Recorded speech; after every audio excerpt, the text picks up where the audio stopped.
Start? Okay, go ahead. I did.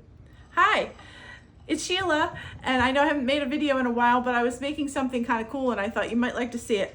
I'm gonna cook these squash blossoms today, which I came right out of my garden. I've been growing some different squash and pumpkins. You can see this big pumpkin looking thing over here, and these are the blossoms from it. And I've already blanched these and then put them in cold water. So you just cook them in boiling water for like 30 seconds or so till they get slightly soft.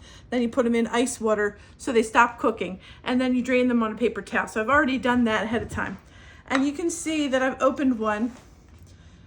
And what we're gonna do is stuff it. So if you see inside, there's sort of like a little hole in there. We're gonna stuff that inside there. So I'm gonna start my oil so that it's already cooking. Okay, good. And I'm going to make the filling, which I've already also started. This in here is about 8 ounces of feta cheese, about maybe 4 ounces of whipped cream cheese, and some black pepper. And I'm going to put in this wild spinach. Now, you might have seen this growing in your garden and thought it was a weed.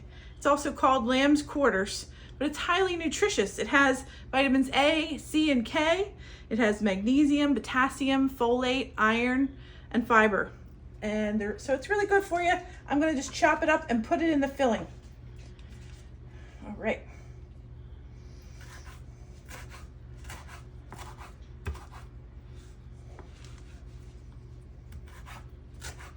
I'm gonna chop it kind of fine because it's gonna go through. I'm gonna use this bag as like a piping bag to get that filling inside the squash blossoms. Now while I'm cutting, I'll tell you about the squash blossoms. They're also extremely nutritious. They also have vitamins A, C, and K.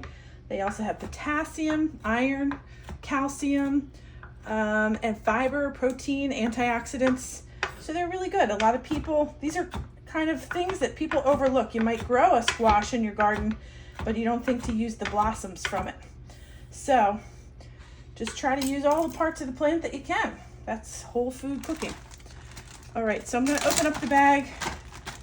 I'm gonna add these little bits of wild spinach in here.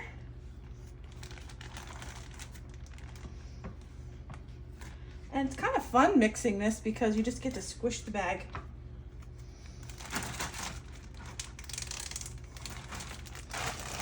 Squish it all up, try to mix it in with the cheese mixture. So again, it's feta cheese, whipped cream cheese, black pepper, and wild spinach. So I might say this is a Greek style stuffing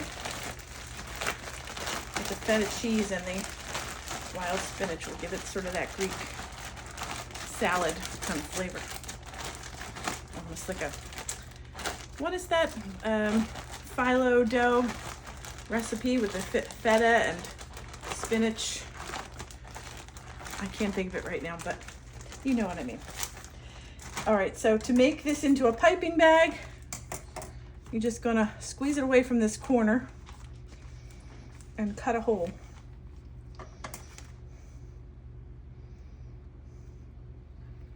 In the bag. And then I'm gonna use this to pipe it inside the squash blossom. Now you want to get it down into the bottom. So you can open it up because you're going to wrap it back up again when we're done.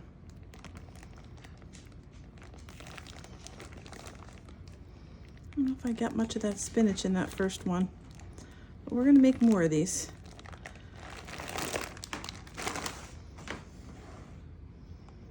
I'm going to wrap this around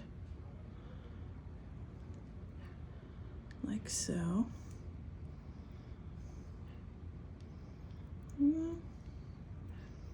Have to get it down inside there better. Didn't get it far down enough. All right, well that's gonna have to be good enough. Ideally, you're gonna have this all wrapped around, but these are kind of small. Let's try a different one. This one is slightly bigger and it has more petals. So I'm just gonna open that up.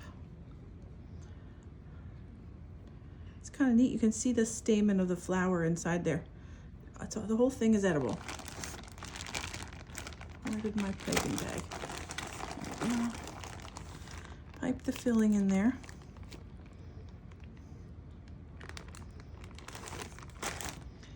And just wrap it back in there. I think if I had made my cheese mixture a little bit looser, it would go down inside there a little bit better. But there we go, that's what you want. Wrap it up, twist the end so you've got a little nugget, sort of. So just pretend I made all these because I just want to show you the process without making the video too long. In here, this is going to be the batter. So you can see I've used cornmeal, oat flour, sweet rice flour. They're about 1/4 cup of each, about a teaspoon of the baking powder, a little dash of sea salt, and then an egg. It's from my friend's garden. My friend's chickens, I should say. I'm gonna mix that egg in there, add a little water till we get it to like a pancake batter consistency.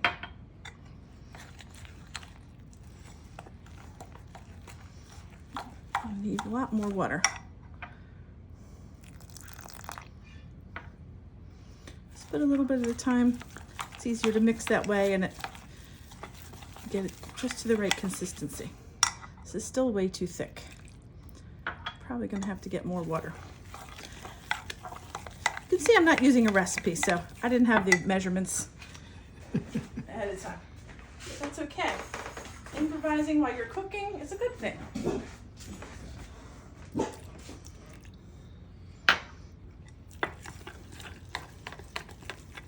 It's getting a little thinner.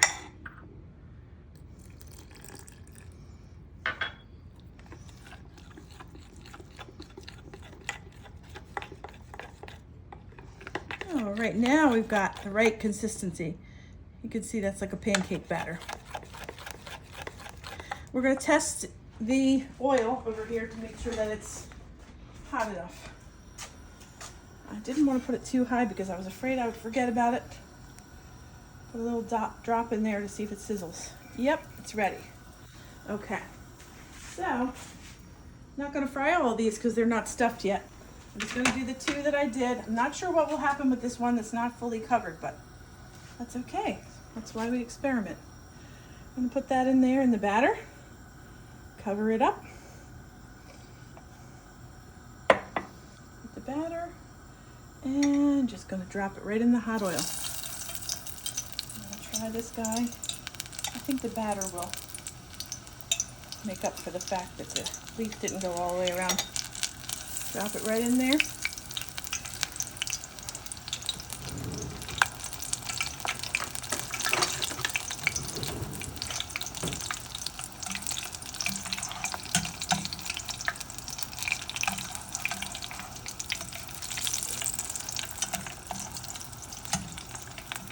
You can see it's starting to get a little brown.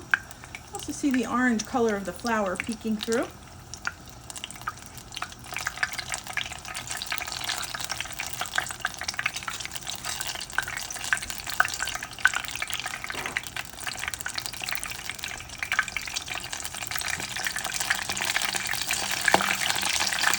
Don't need to cook these too long. Just let it get crispy.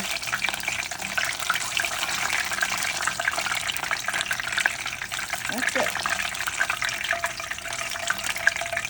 Yeah, you could pan fry these if you wanted to use less oil. But I wanted to make them nice and crispy. And there we go. Got 2 of them made. I'm going to do the rest. But I wanted to show you how they look. You want to let them cool off, but they are going to be so delicious. Crunchy, light, sweet, salty, lots of vitamins. Really yummy. Thanks again for watching. Be well.